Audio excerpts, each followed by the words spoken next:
Hello everyone, welcome back to the Management Gyan. In this video, we will learn about classical theory का second part था administrative management. आज हम इसको discuss करेंगे. तो let's begin. Administrative management क्या होता है और ये जो थ्योरी थी ये दी थी हमें हेनरी फ्योल ने. ठीक है.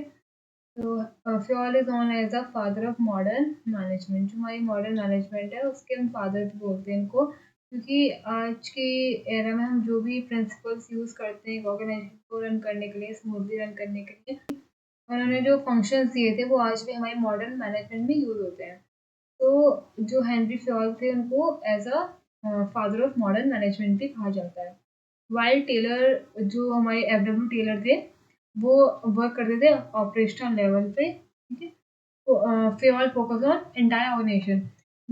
हेनरी फ्योल एक फ्रेंच इंडस्ट्रियलिस्ट थे जिन्होंने अपनी पूरी लाइफ माइनिंग कंपनी में काम करते हुए और जो इनके मैनेजमेंट प्रिंसिपल्स थे उनको प्रैक्टिकली अप्लाई किया था अपनी पूरी लाइफ में. और तभी उन्होंने 14 प्रिंसिपल्स दिए थे हमें.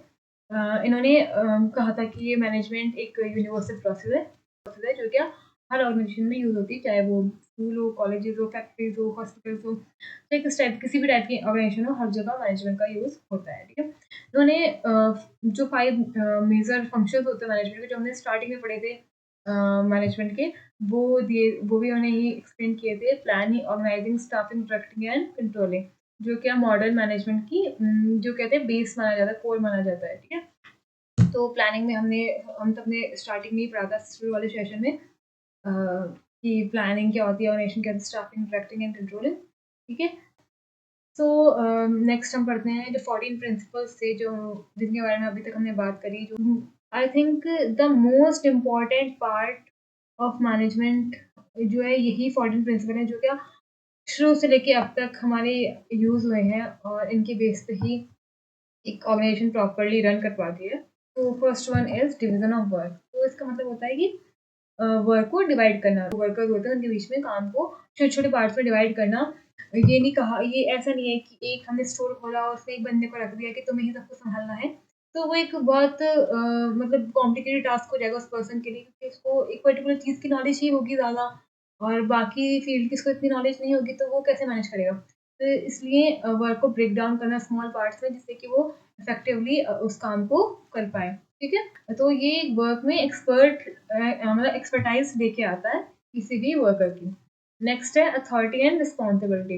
अथॉरिटी एंड रिस्पॉन्सिबिलिटी साइमल्टेनियसली चलती है. मतलब कि अगर बंदे को अथॉरिटी मिली है तो उसके साथ साथ उसके पास रिस्पॉन्सिबिलिटी भी आएगी. जैसे कि एक मैनेजर, एक एम्प्लॉय है, वो मैनेजर बना तो उसके पास अथॉरिटी आई कि वो लीड कर सकता है सारे एम्प्लॉयज़ को. ठीक है. बट उस अथॉरिटी के साथ साथ उसके पास रिस्पॉन्सिबिलिटी भी आई कि तुम्हारी रिस्पॉन्सिबिलिटी क्या है कि तुम्हें इतना प्रोडक्शन करके देना है और तुम्हें कैसे एम्प्लॉय से प्रोडक्शन करवाना है. ठीक है. तो अथॉरिटी तो आई, उसके बाद उसके साथ साथ रिस्पॉन्सिबिलिटी भी आई. तो नेक्स्ट वन इज डिसिप्लिन. जैसे कि कोई भी पर्सन है वो टाइम से आ रहा है, रूल्स बनाए हुए हैं कि भाई जो एंट्री का टाइमिंग है ये है और एग्जिट का ये है. तो मतलब अगर वो पर्सन टाइम से नहीं आ रहे हैं तो क्या वर्क में क्या फ्लक्चुएशंस आएंगी, मतलब तो उसमें एफिशिएंसी नहीं आएगी वर्क में. इसलिए डिसिप्लिन का होना बहुत ज़रूरी होता है. प्रॉपर बंदा यूनिफॉर्म में होना चाहिए, सेफ्टी शूज़ होने चाहिए, हेलमेट होना चाहिए. डिसिप्लिन जो है स्मूथ फंक्शनिंग में हेल्प करता है. नेक्स्ट वन है unity of command. So unity of command का मतलब होता है कि हर एम्प्लॉय के सिर्फ एक सुपरवाइजर होना चाहिए. उसको एक ही बंदा कमांड करे. ये नहीं है कि मल्टीपल मैनेजर्स हैं वो उसको कमांड करें, तो वो फिर कंफ्यूज हो जाएगा पर्सन कि वो पहले किसका ऑर्डर सुने या सेकेंडली किसका ऑर्डर सुने. तो इसलिए एक फॉर एन एग्जांपल एक मार्केटिंग एम्प्लॉय है तो उसके पास एक ही मार्केटिंग मैनेजर का कमांड होना चाहिए, जिससे कि वो उसको स्मूथली और इजीली अपने काम को कर पाए. यूनिटी ऑफ डायरेक्शन, मतलब कि सबकी डायरेक्शन दिशा एक होनी चाहिए, जिससे कि जितने एम्प्लॉयज़ काम करें उनका मेन मोटिव, जो उनका मेन पर्सपेक्टिव है, वो ये होना चाहिए कि हाँ हमें ऑर्गेनाइजेशन का ये पर्टिकुलर गोल है, इसको अचीव करना है. ठीक है. सब लोग मिलके इस पर्टिकुलर गोल को अचीव करने की तरफ लग जाएंगे. और नेक्स्ट है हमारा सबऑर्डिनेशन ऑफ इंडिविजुअल इंटरेस्ट. तो इसका मतलब ये होता है कि एक पर्सन अपने खुद के इंटरेस्ट को ना देख के वो पूरी होल ऑर्गेनाइजेशन का इंटरेस्ट को को ज़्यादा महत्व दे। जैसे कि फॉर एग्जांपल कि मान लो कि एक ऑडिट होने वाला है, हमें ऑर्गेनाइजेशन में अरेंजमेंट्स करवानी है, तो हम ऐसा नहीं सोचेंगे कि ये काम तो इस बंदे का है और मतलब अपनी सेल्फ ये देखेंगे कंफर्ट को देख के हम चले जाएंगे। हमें सबको मिलके उस पर्टिकुलर जो ऑर्गेनाइजेशन का गोल है या फिर उस पर्टिकुलर इवेंट के लिए अपना कंट्रीब्यूशन देना चाहिए। तो इंडिविजुअल इंटरेस्ट के ऊपर ना काम करके एक होल ऑर्गेनाइजेशन के इंटरेस्ट के ऊपर काम करना चाहिए एम्प्लॉयज़ को, ठीक है। सेंट्रलाइजेशन एंड डिसेंट्रलाइज, मतलब कि इसमें सेंट्रलाइजेशन एंड डिसेंट्रलाइजेशन दो टर्म्स होती हैं, जिसमें कि इसका मतलब डिसीजन मेकिंग जो पावर होनी चाहिए वो सेंट्रलाइज भी हो सकती है और डिसेंट्रलाइज भी हो सकती है, डिस्ट्रीब्यूटेड भी हो सकती है। जैसे कि एक जो टॉप लेवल ऑफ मैनेजमेंट का काम होता है कि विजन मिशन डिसाइड करना, तो उसका एक अलग मोटिव है कि हाँ वो होल ऑर्गेनाइजेशन का है कि लॉन्ग टर्म के लिए। बट डिसेंट्रलाइजेशन ऐसे कह सकते हैं कि उसमें जो ब्रांच मैनेजर होते हैं उनका वो उस गोल को स्मॉल स्मॉल पार्ट्स में डिवाइड कर देते हैं, जिससे कि वो मतलब डिसेंट्रलाइजेशन में आ जाता है, ठीक है। नेक्स्ट है scalar of chain. Scalar of chain का मतलब होता है कि एक प्रॉपर चेन कमांड होनी चाहिए एक ऑर्गेनाइजेशन में कि फर्स्ट ये है, इसके बाद ये, इसके बाद ये है। तो ये है कि एक क्लियर चेन ऑफ कमांड होनी चाहिए, इसमें कि authority top to bottom flow करनी चाहिए, ठीक है। ऐसा तो है नहीं कि एम्प्लॉयज़ है उनकी कोई प्रॉब्लम हो डायरेक्ट जाके सीईओ के ऑफिस में जाके खड़ा हो जाए कि भाई मुझे ये दिक्कत है, मतलब उसको छुट्टी भी चाहिए तो सीईओ के ऑफिस में जाके खड़ा हो जाए, ऐसा नहीं होना चाहिए। अगर एम्प्लॉय को कोई प्रॉब्लम है, कोई दिक्कत है, उसको कोई भी इंफॉर्मेशन चाहिए, वो किसके पास जाएगा? सुपरवाइजर के पास जाएगा। सुपरवाइजर को कोई नहीं समझ में आता है, वो रीज़न नहीं वो ले पा रहा है प्रॉपर, तो वो किसके पास जाएगा? मैनेजर के पास। अगर मैनेजर को हाँ इन केस की कुछ प्रॉब्लम आ रही है, कोई बड़ी लेवल की प्रॉब्लम है, तो वो देन एम्प्लॉय जो मैनेजर है वो सीईओ के पास अपनी जो भी कंप्लेन है वो फाइल करवाएगा, ठीक है। इस टाइप से ही चलता है। अगर सीईओ को कोई इन्फॉर्मेशन प्रोवाइड करानी है तो मैनेजर्स को देगा, मैनेजर्स अपने जो सबऑर्डिनेट्स हैं उनको देंगे या सुपरवाइजर्स को, और सुपरवाइजर्स अपने एम्प्लॉयज़ को देंगे। तो इस टाइप से इन्फॉर्मेशन फ्लो करती है।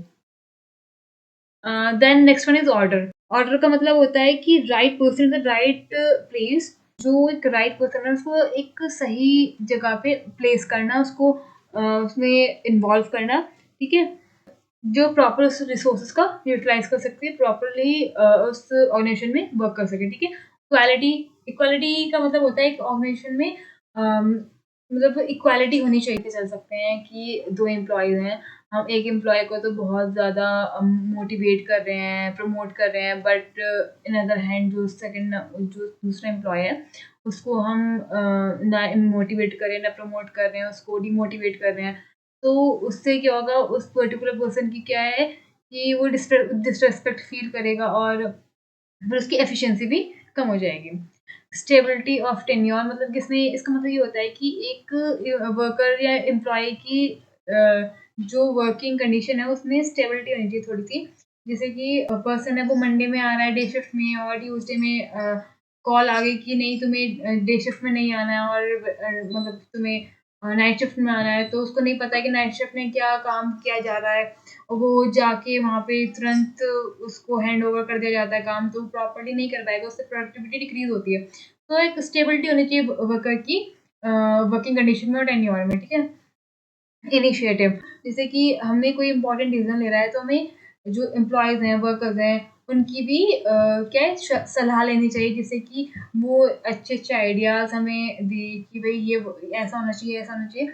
इससे क्या एक जो एम्प्लॉयी है वो मोटिवेटेड भी फ़ील करते हैं, वो सोचते हैं कि हम भी पार्ट हैं, तो वो उसको उस तरीके से एक ऑर्गेनाइज़ेशन को मतलब कि अपने अपना मान के उसको उसके अंदर वर्क करते हैं।